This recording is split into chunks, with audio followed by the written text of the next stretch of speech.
سلام و نور به دلت. و امروز میخوام با تو درباره یکی از زیباترین وعده خدا حرف بزنم. وعده‌ای که اگه با دلت باورش کنی مسیر زندگیت عوض میشه. خدا در سوره طلاق آیه 2 و 3 میفرماید: و من یتق الله یجعل له مخرجا و یرزقه من حیث لا یحتسب.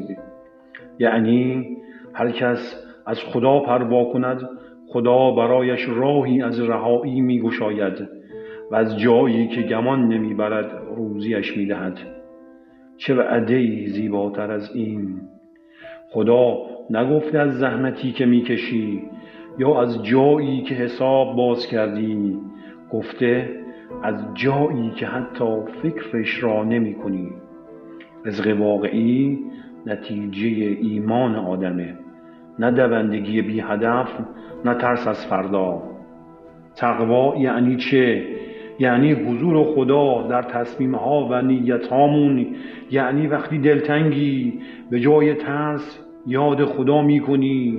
یعنی وقتی کار گره می‌خوره به جای ناامیدی میگی خدای من، تو وعده دادی که رزق از جایی میرسه که حتی فکرش رو هم نمی کنم. و همون لحظه در آسمان تغییر رخ میده. رزق شروع میکنه حرکت به سمتت، آرام اما مطمئن. امروز تمرینت اینه: هر بار که حس نگرانی رزق اومد با لبخند بگو خدایا من به وعدت اعتماد دارم.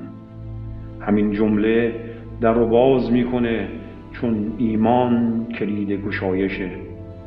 اگه با دلت حس کردی این وعده برای توه، همین الان در کامنت ها بنویس من به وعده رزق الهی اعتماد دارم و آماده شو برای ویدیوی بعدی، چون قراره یاد بگیریم چطور نیت رزق رو فعال کنیم.